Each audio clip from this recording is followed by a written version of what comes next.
Hello, hello. Hooligan Soccer Podcast, Champions League quarterfinal. Oh, I'm sorry. No, forgive me. Round of 16 special, getting ahead of myself. With, I mean, as ever, seriously, it takes 15 seconds and we're already getting a card. amateur hour here. Amateur hour here. Eh, Well, well, there we go. So yeah, the Qooligan as always Happy is Monday, spicy Gary. and Happy Monday to snarky. you. Yeah, 'cause- indeed. Thank you. Yeah. It's been a slow hungover Monday for me, that's for sure. So that could be the reason for it as well. Definitely not match fit. So yeah, myself, Gary Striker, and as always, my wonderful podcasting partner, Qooligan. How are you, Qooligan? How are you? I'm good because I'm not hungover and I'm drinking coffee. It is still the AM. It is still the AM out in my part of the world, but no, it's Okay. excited Well, to talk Champions League. It's not like indeed. there's anything else going on. No other leagues are playing, right? I mean, this is it. Is this all that matters? This is the big one tomorrow, but as we were just discussing in the green room, if that's what we're going to call it as well, we're going to have to do another podcast for all of the tomorrow for the global stuff with all the MLS and all of the stuff that's going on around the FA Cup, and then so we're going to be recording. Let's not forget the Champions League of the Western Hemisphere. Champions League of the Northwestern Hemisphere. The Northwestern Hemisphere, yes. CONCACAF Champions Cup, indeed. But we're not going to touch on that today. We are focusing solely on the round of 16 of the Champions League, which is coming together very, very well. So let's get into it. So we've got obviously games starting tomorrow, which will obviously be on Tuesday and then Wednesday, and it's a two-legged affair. No away goal rules, and obviously it's got some spicy fixtures, that's for sure. So where should we start first of the Tuesday fixtures? Do we just want to go in temporal order in terms of the games being played? That's why complicate and confuse people. So so start with the first game, Club Brugge. Just to confirm, I am saying that correctly. Brugge, I'm getting there, as they like to. I've noticed Kate Scott on Paramount Plus has also been calling it Brugge, and then I think when you get Jamie Carragher with his Scouse accent coming in as well, it sort of gets a little bit bastardized a little bit. But it becomes a bit more of the Portuguese, but it's all right. You know, we forgive everybody their foibles. It's not exactly one of the easiest cities to pronounce. It is not. It is far better than Scheveningen. Yeah, I'm not even going to try that one as well. But nope, don't. Yeah, but Club Brugge against Aston Villa. So you've got the Belgians. Well, the Aston Villa crowd in Birmingham traveling to Brugge and having the first. That's the early fixture as well. It's interesting they've started bringing these ones in a little bit early. For you particularly, that's like an AM Champions League game. So, I mean, you can roll out of bed, have a coffee, and suddenly you're into Champions League football, which is great for you, which is nice. So what do we think of this one? Where's your head at? Who do you think's going to do one over who? I'll be honest. This is normally, I mean, let's look at what Brugge has been doing. They came in at the lowest. They were the lowest qualifying team, right? They were the 24th team. In ranking, they upset Atalanta, and their form in the Jupiler Belgian Premier League is not great. Yep, that doesn't matter, because this is an Aston Villa team that is so all over the map that I just can't quite put my finger on who they are and what they're doing. So I've given this one a coin toss, really. And there's a small part of me that would love to see these upstart, Belgians take it from Villa. Not because no animosity towards Villa, but there's got to be some underdog that goes all the way through. And there's a good number of underdogs in this round of 16, I have to say. People would not have expected to see some of these teams here. But Brugge is definitely the one that is most unusual. And Villa's got depth of talent. And at some point, this Rashford partnership with, why am I blanking on his name? Asensio. The Rashford Asensio axis is going to eventually falter, because right now that's the only offense that Villa have. And so if Rashford and Asensio don't produce, they're in trouble. They're going to be in big trouble. And I could see Bruges snatching it at home. And as we showed, it going away, they can be steely. They took Atalanta to town. Plus, they're a big counterattacking team. So, oh yeah, I would. I'd say that's, I'm not a betting man, but if I was, I'd probably put a few bob down on Brugge, especially if the odds are good. It sounds like a little bit of bias towards your Flemish ancestry and heritage. No. One, let's be perfectly blunt. I am not Flemish, and I have no Flemish ancestry. So no, that has nothing to do with it. Nothing to do with it. What about just a love for moule marinière and mussels? Perhaps is that is there anything related there? I will say I do like myself a good moule frite. Yeah, and they make some. They do it well, and of course the beer in Belgium is top notch. So you can't beat it. Yeah. So yeah. Well, there we go. So Aston Villa fans, if you are traveling as well, be sure to have some mussels for us, because that will definitely be a highlight for me as well as obviously great Champions League football. Without a doubt. Okay. So yeah, I think I agree. I think it all depends if Rashford and Asensio sort of are firing. I think there's, I think they've definitely got something to prove. And what's interesting from Rashford's perspective, he was finding himself on the bench or not even starting, obviously under his new sort of new boss in Ruben Amorim at Manchester United. All of a sudden, here he is. He's potentially going to be starting in a round of 16 Champions League and could, get them through to the quarterfinals. So it's a trend that we're seeing with those Manchester United players that like to go out on loan, just as Jadon Sancho did last season, went out to Borussia Dortmund and got them to the final. So again, I don't think Villa will go that far, but yeah, I think that will be, it's a good contest, a good matchup. I agree. I think Brugge are probably the minnows of the sort of the round of 16. So undoubtedly, it will be interesting to see. It'll be interesting to see. Okay. I suppose we could, even if we want to continue on that whole, Hanseatic League, Dutch, Flemish thing, they're the herring. Okay. Well, okay. You don't get that? Nope. That one fell flat. That one went through this. Yeah, that one went through me. I think we'll move on from that. All of the Dutch fans out there, you got it. Yes. You got it. Okay. I hope they did. Okay, so moving away from Belgium and going over to Spain, a couple of countries to the west, there is a Madrid Derby going on. So this is a fun one, right? I love these games. I remember a number of years ago, there was a number of where I think Atletico got to the Champions League final when they had Diego Costa, and again they went up against Madrid and against Real Madrid, and I remember I think it was Sergio Ramos got a last minute equalizer. They went to extra time, and then Real Madrid did what Real Madrid do. So I'm just curious, what are your? I think the natural sort of prevailing sentiment here is Real Madrid, just with their pedigree and their history in this competition, that they're gonna find a way to sort of get through this and win against their neighbors and rivals. Would that be your thoughts? What else? Let's look at the facts, Gary. Uh-huh. Let's study the head-to-head record over the last 5 games, and then and unpack this. Mm-hmm. So they have faced each other 5 times in the last, just really within the last calendar year, right? So from and we're going all the way back to January of 24 when they met in the Supercopa. Real won that one 5-3. Then there was a Copa del Rey fixture, and Atletico took that 4-2. And since then, they have played 3 fixtures against each other in league. Every single one of those fixtures has come up with a 1-1 draw. So, no, I don't think this is a runaway for Real. I wouldn't say runaway. I agree. I think it would be Real. I'm not even going to be so bold as to give it to Real. I have a funny feeling that karma is still paying Real back for being petulant, whiny little snots around the Ballon d'Or.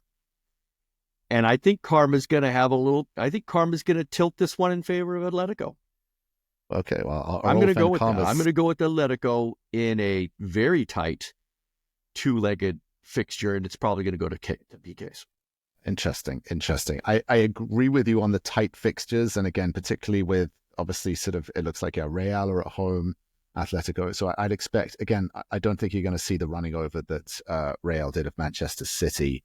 to Atletico. I think it's going to be tight. Diego Simeone, he is a shrewd and smart and wiry operator in the way he sets up his teams.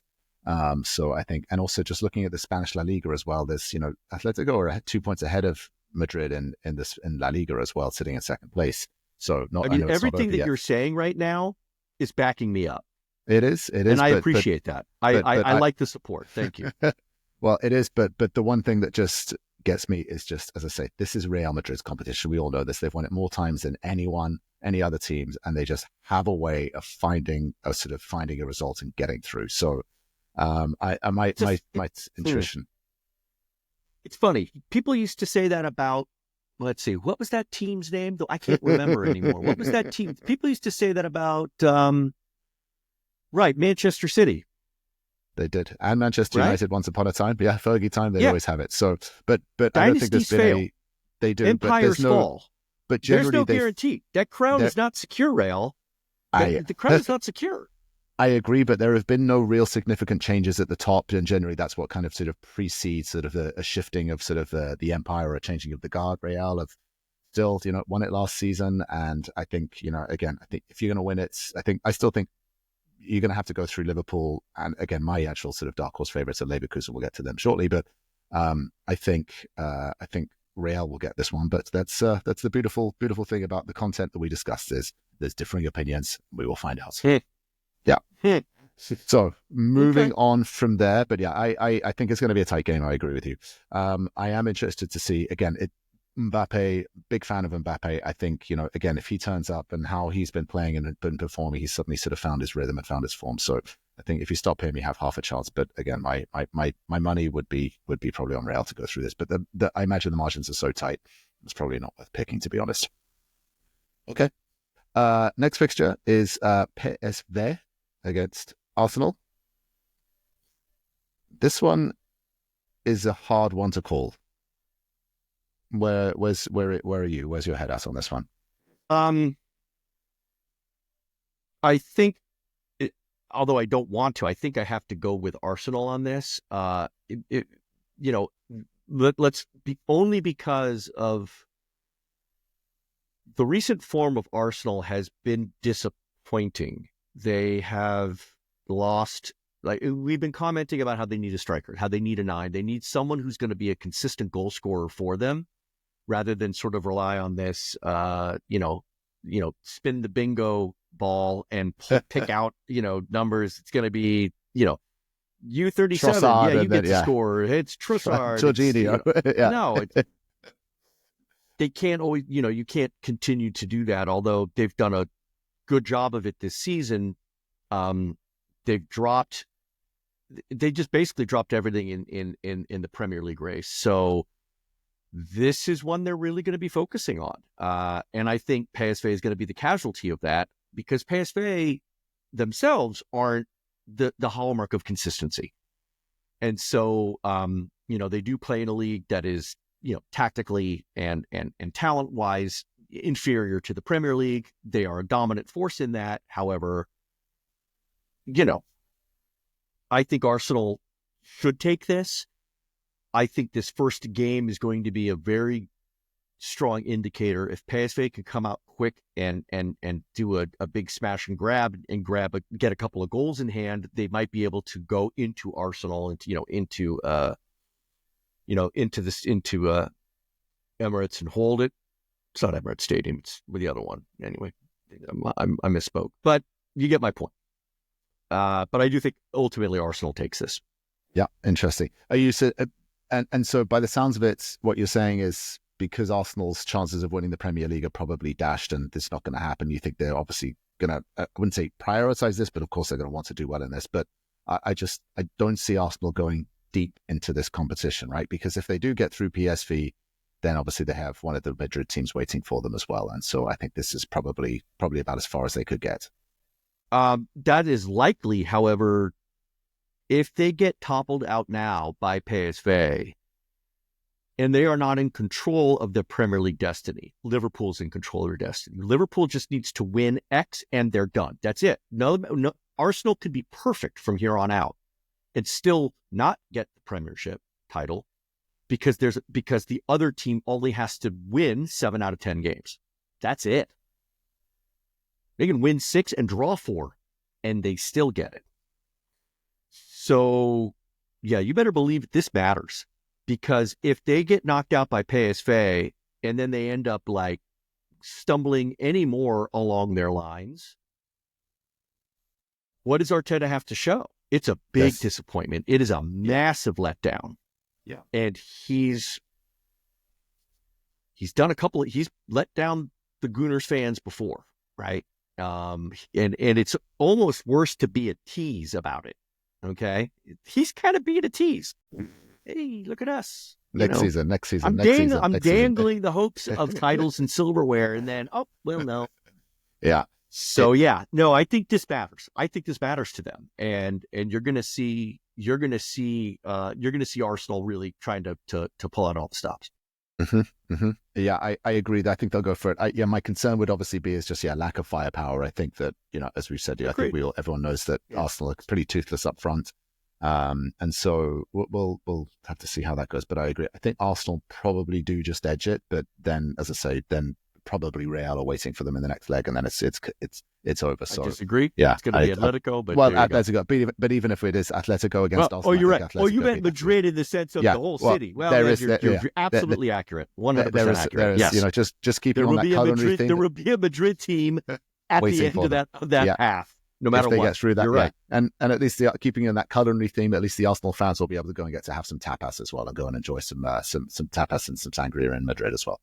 And some paella as well while they're at it.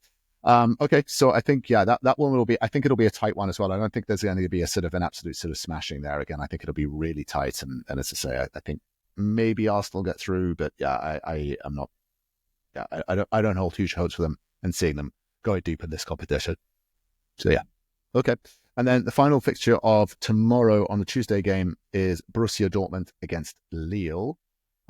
This one is interesting because both of them are not doing well in their relative leagues, right? They are not doing well. I mean, Lille is outside of the qualification zones in the French league, and then also just Dortmund. I mean, it's shocking considering they're in the Champions League last season, Champions League final last season, and now they're sitting in 10th in the Bundesliga.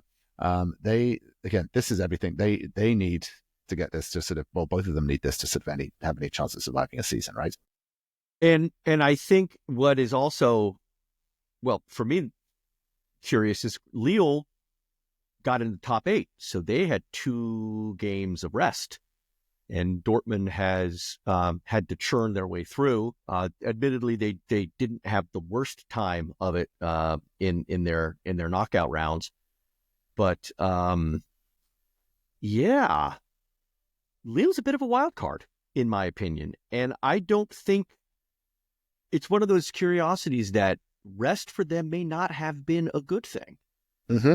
Mm-hmm. They might have needed a bit more churn, a little bit more, intensity coming into this fixture. It's a mystery. It's a true mystery to me how this one is going to turn out. This first game, I think, will be extraordinarily revealing. And of course Lille's coming off an absolute shellacking by Paris Saint-Germain, right? Over the weekend, right? So that's not going to be pretty. I'll be curious. Definitely be curious. I have to confess I have a bit of a soft spot for Dortmund. I always do like them, just their sort of their philosophy and their approach of sort of buying young players and building them up and being sort of a de facto feeder club, if you like. They've always sort of done that, where they've taken talent. Look at Pulisic as a prime example, and some of the other players. And I always do like that, respect them for it. So I'm going to go with Dortmund on this one. I think, again, having got to the final, again, there's that pedigree. They have won this competition. I think in the late 90s, I believe they won it as well. So there is a bit of sort of history and pedigree there. Lille, again, I think they're out of their depth here, and I think Dortmund go through. I can't disagree. No, I have to. I think you're probably right. And yes, this is a rarity, ladies and gentlemen. We will not be taking opposite sides on this. So there we go. Okay, but I will not rule out the fact that Lille could absolutely pull a shocker. They were saving it. Come out and Yeah, maybe the French have a different crazy harebrained plan of, guys, let's don't worry about the league and let's focus on the Champions League. But I doubt that very much. I doubt that. Okay, and then so that's the Tuesday fixtures. Moving through to Wednesday, the early kickoff there is Feyenoord against Inter, which I don't hold much hope here for Feyenoord. I think Inter, just the form that they've been on in Italy, and obviously sort of how they're sort of really doing so well in Serie A. I think Inter probably go through and take this one unless you think. Yeah, I agree. I think anybody who's looking at the round of 16 is going, how can there possibly be two Dutch and one Belgian club at this point, right? There's a lot of people saying that, and they're not wrong. That's not to say that PSV and Feyenoord don't have their respective strengths, or even Brugge for that matter. And I think, PSV has the cachet. They've got the name. They've certainly been the strongest and the most consistent club over literally decades within that league. If any club has a chance to pull a smash and grab, it's going to be Feyenoord. They are they're a real gritty, I don't want to say dirty, because that's not a fair thing to say, but they've got tenacity, they've got grit, they've got a sort of a real working class approach to the game that can be extraordinarily effective, and so but I also agree it's Inter, and they're solid that Italians. One team that throughout this entire Champions League pattern has been going through. They're the one team that nobody talks about, and yet they're just getting it done. They're just slowly, steadily, efficiently, mercilessly knocking down all the oppositions. I could absolutely see them going all the way into the finals, right? Yeah. Just by flying under the radar and not really anybody paying that much attention. Yeah, I don't disagree with that statement. And again, obviously, as we said, like they're top of Serie A, and obviously sort of looking sort of really strong. They had a little bit of wobble lately, sort of in the last 5 matches. Just looking at their form, they've lost 2. But I think Inter probably sort of just have, again, that Italian resolve in the defense. I'm curious from your perspective as an Ajax fan, and obviously with your Dutch background, are you sort of supporting and hoping that some of the Dutch teams go through, even though as an Ajax fan and Ajax are not in this in the competition this season? Sure. No, I listen. But if I had to choose, I'd choose Feyenoord over PSV. Okay. All right. Just curious on that one. Okay. Yeah, I mean, all right, Feyenoord's just they're Rotterdam's club, man. It's like you gotta. And Feyenoord that was Arne Slot's the Liverpool manager now. He was the manager. It was Feyenoord, right? He managed them, and he was the manager of Feyenoord before he was a big part who got them into the Champions League, and so the chances of them meeting, I don't think, just looking at the brackets, is probably very, very slim. But I was just the bracketology does not look favorable there. It doesn't look good. They basically, the winner of that game then goes up against the winner. They would have to Germans. meet in the champion. They would have to meet in the final. Yeah, that's and wouldn't that be a story? Well, that would be a story. Be a headline. That would be a story, but I think there are probably more probable outcomes than Feyenoord getting through to the final of the Champions League. Yeah, it's more probable that pigs fly out of my arse, but I'd say definitely. Well, I will refrain from commenting just to keep the ratings down on this podcast. Okay, then the other one as well. This I think we're probably going to disagree strongly here on as well, is the German matchup. You've got Bayern Munich against Bayer Leverkusen. Now, obviously, I think it's no secret of my adoration for Xabi Alonso and the work and the sort of wonderful tactical management skill that he has done with Leverkusen. Obviously, last season, going to the whole Bundesliga season, unbeaten, winning the league, getting to the final of the Europa League, so the Europa Cup final, and losing to Atlanta. And so, again, I have a feeling that you're going to say Bayern are just going to walk through this one because it's Bayern and they sort of dominate and they have Harry Kane and all of that firepower. Or am I reading this incorrectly? No, you're absolutely correct. And your fanboy devotion to Alonso at Leverkusen is extraordinarily heartwarming and so misplaced. Is that it? Yes. Cute, I think, is the other word I was looking for. It's very cute. Listen, and if this was last year, I would be on the Leverkusen train 100% because they were remarkable. And they engendered that type of belief and that type of support. But this year, they are not that team. And the fact that they were that team back then has no bearing whatsoever that this year they don't have that same mojo. They just don't. Well, and now Bayern's not been perfect either, but pound for pound, they're a better team. I would agree. They've got better talent. They've got better talent, and they're just it's between Kane, Olise, Musiala, Kimmich, so strong. Yeah, so strong. All of these guys. Yeah, I mean, they can throw away Matisse Teld and load him out to Tottenham, and he can also be rubbish for them as well, right? That's right. But I think just looking at the Bundesliga as well, obviously Bayern are riding high. Obviously, they've only lost one game all season. Harry Kane's the top goal scorer, so it looks like Harry Kane may finally get the opportunity to win a trophy, which I'm sure he's getting giddy at, and hopefully they don't shit the bed. And then who knows? Obviously, the Champions League is it's well within their reach and well within their grasp. And they have a very, very strong lineup. And again, if the winner of this game obviously goes through to meet Inter or Feyenoord, we suspect probably Inter. And so I think we're going to disagree on this one. I'm going to go with Leverkusen. I think Leverkusen are going to do it. I think my man crush Xabi Alonso is going to do Stick to your guns, Gary. Stick to your guns. Follow your heart. Follow your heart. I am, and following it, I am. So so we've got that one. And then two more games to cover as well. I think let's go to the next one. This is the juiciest fixture of the whole round of 16. PSG against Liverpool. I think this is going to be an absolute thriller. I am excited. Yeah. This is the game I'm going to watch. It's a shame that, in a way, you've had so many good finals already happen. Yeah. Right? Between your Real Madrid and your Man City and your PSG, it's a PSG and your Liverpool. I will say I do not think that the PSG Liverpool fixture is as clear cut as I thought the Real Madrid Man City one was. I did not think City was going to get out of that. I am inclined to think Liverpool will pull out all stops to Champions League is going to matter, and they're going to go 100% all in on this. As is PSG. I think it's going to be a clash of titans. I think it's going to be one hell of a set of fixtures. They play the first one in Paris. I think that favors Liverpool because Anfield, of course, is a tough spot to play. They're gonna want to take it from PSG at home, but they're gonna go into Parc des Princes with all guns blazing. Yeah.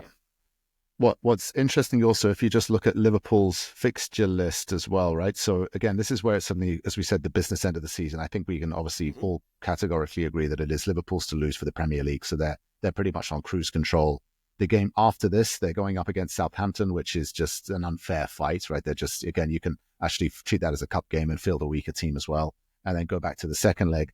What's interesting, after that second leg game, it looks like it's 5 days later. They've then got the Carabao Cup final against Newcastle as well. So this is all of a sudden where, they just want to start. This is where Slot seems to have been very, very good at managing his squad and rotating players and still getting results. And I think he will probably continue to do that and get through it and then sort of, get into that. So I suspect Liverpool will sort of have the better of PSG here just because PSG, they go all season playing against competition that is just not comparable. And then suddenly, sometimes when they come up against the sort of the comparative competition, they just don't seem to be sort of match fit and ready for it, or sort of have the sort of the battle scars in a way. So yeah, I'm going to say I think Liverpool probably comfortably win this one on both legs. And then the final fixture of it, Qooligan, is Benfica against Barcelona. Well, I think we all know where we're going with this one. Yep. Barcelona. We even need to say it. Yeah. It's sorry, Benfica. This is where you're asked to leave the train. Yeah, it's time. Yeah, the conductor wants your ticket. Doesn't like the look of it. You're sitting in the wrong class. Yeah, get off. Yeah. They are looking really, really strong, Barcelona. And obviously, like, Lewandowski's firing on all cylinders. He's scoring, again, just looking through the league, they've lost, which is interesting. They've lost 5 games this season, whereas Atletico have only lost 2. But obviously, Atletico have drawn a lot more games, so that's where they've dropped the point. Well, you're talking Atletico. This is Barcelona and FIFA. I'm talking about the Spanish league, just looking at their form and taking it as well, right? Because Barcelona as well, they've been riding high, both in La Liga. Obviously, they qualified. They came second, I think, in the league standings for the Champions League as well. So they've obviously got to be firm favourites. So I think we can all agree that Barcelona have probably got this one. Sort of, they just need to go and do the business and go and do it. And interestingly, you've got Robert Lewandowski, who's obviously sort of firing. And if he does get through, and which we expect they do, and again, they would then potentially face Dortmund or Lille. So you could have a situation where Lewandowski goes and faces his old club in the quarterfinals if they do get through, which will be an interesting tie. So, yeah. And so, Qooligan, that takes us... Interestingly, Liverpool and Barcelona cannot face each other until the final. Yeah. The way the brackets are set up, they did make it so that 1 and 2 in the general qualifiers will not face each other in any of the knockout rounds unless it goes straight to the final, which I think was obviously 1, intentional. Yeah. And 2, not a bad idea. I think there's some good fixtures coming up, so we'll wait and see. I think we've been saying it all season, right? Which is this new Champions League format is an astounding, it's a resounding success. It is a hell of a lot more entertaining. Get a lot more, as you say, a lot more final. It feels like finals, and particularly sort of the intensity and the competition of it is really, really good. So yeah.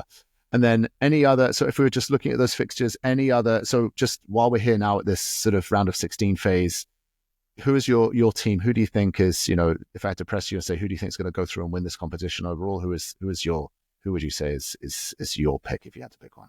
I think Liverpool. I do think they're the strongest. I do think they're the strongest club with a lot of wind in their sails.